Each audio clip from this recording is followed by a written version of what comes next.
Donc nouvel épisode sur les intervalles. Comme je disais la dernière fois, dans notre cas, nous, dans le cas de la musique congolaise, quand on parle de jouer des intervalles, on parle tout simplement de jouer deux notes en même temps ou à la suite. Et pourquoi intervalle? Tout simplement à cause de l'écart qu'il y a entre ces deux notes. Qu'est-ce qui va faire qu'un intervalle est un intervalle de tierce, de dixième, de sixte? C'est tout simplement les notes qu'on va y jouer. Sans blague. Non, plus sérieusement, encore une fois en prenant notre accord de Do,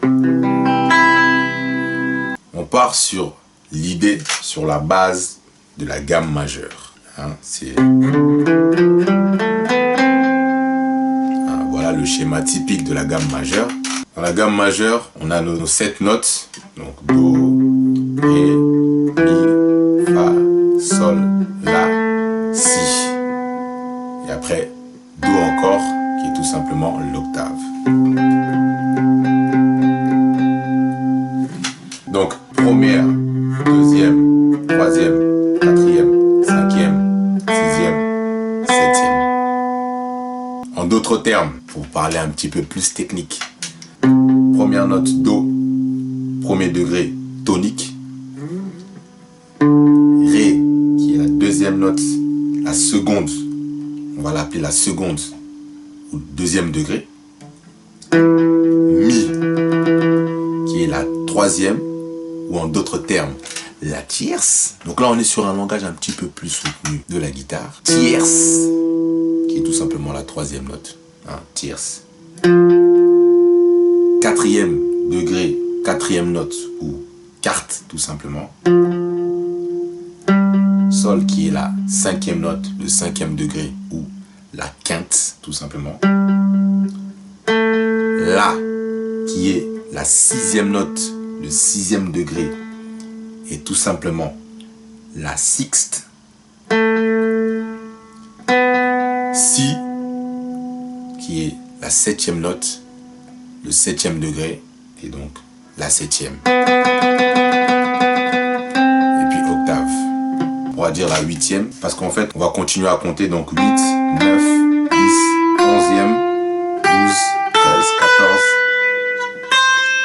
15. Alors, on va s'arrêter là pour l'instant, on va pas aller trop loin. Donc pour revenir à ce que je disais, quand est-ce qu'on va dire qu'un intervalle est un intervalle de tierce, de quinte, de sixte ou de dixième? Si on joue par exemple le Do avec le Mi, ça veut dire qu'on joue des intervalles de tierce. Donc c'est tout simplement l'écart qu'il y aura entre cette note-là et la prochaine. On sait que Do étant la tonique, Mi est la tierce.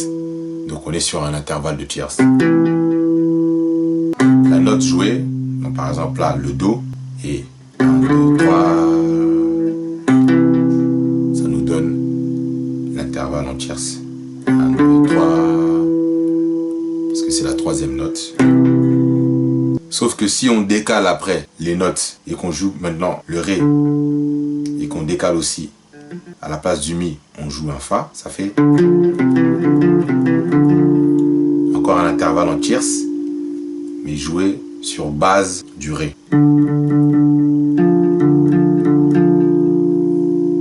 Et ainsi de suite, si on passe sur base de Mi, on va tout décaler. Donc on va jouer à la place du Fa, on va jouer le Sol. Et on va la jouer ensemble avec la note de Mi.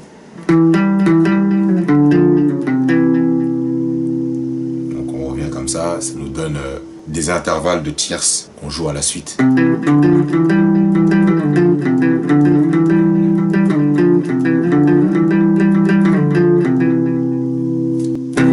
Et on a constitué un ensemble d'intervalles de plusieurs notes en tierces. Donc pour vous faire encore un petit aperçu à la guitare, donc au seben, pourquoi je parle beaucoup des intervalles en tierces? Parce que on en retrouvera beaucoup, encore une fois en Do. Par exemple, si on fait un seben en Do, je vais essayer de vous zoomer ça. Donc, je peux vous faire toute une mélodie uniquement avec des intervalles en tierces. Par exemple.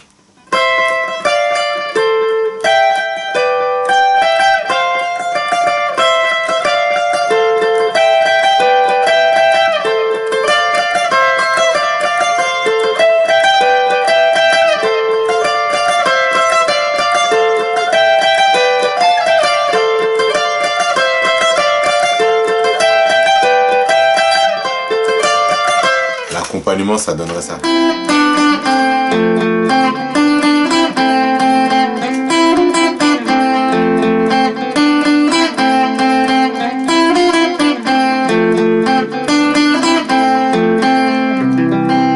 On retrouve beaucoup de tierces dans le seben, notamment quand on veut jouer 2 notes en même temps.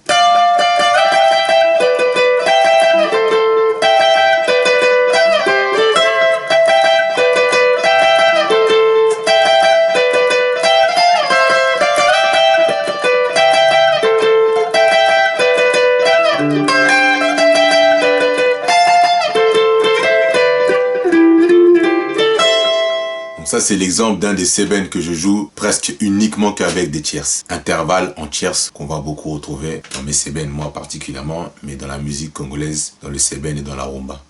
Donc j'espère vraiment que cette vidéo va vous aider et que ça vous aide à comprendre un petit peu mieux les intervalles, du moins en tierces. On continue la suite de vidéos en dixième, avec les intervalles en dixième, en sixte, qui sont les plus fréquents dans la musique congolaise. Comme d'habitude, n'oubliez pas de partager, n'oubliez pas de liker, mettez-moi des commentaires que je puisse savoir exactement c'est quoi vos problèmes, si ça vous aide, si c'est un peu plus clair, qu'est-ce qui est clair, qu'est-ce qui ne l'est pas, qu'on puisse reprendre un petit peu les explications. Je sais que c'est pas toujours évident, notamment quand on est débutant. À part ça, vous êtes toujours libre de prendre le cours payant mais à bas prix qui est sur la manière de progresser, les points essentiels de la musique congolaise. Donc tous ces points essentiels sont disponibles dans le cours qui est payant dans le site membre Parle en Musique. Donc vous allez trouver le lien, ou éventuellement d'où le lien s'affiche sur l'écran. Et puis on reste en contact, on se tient au courant.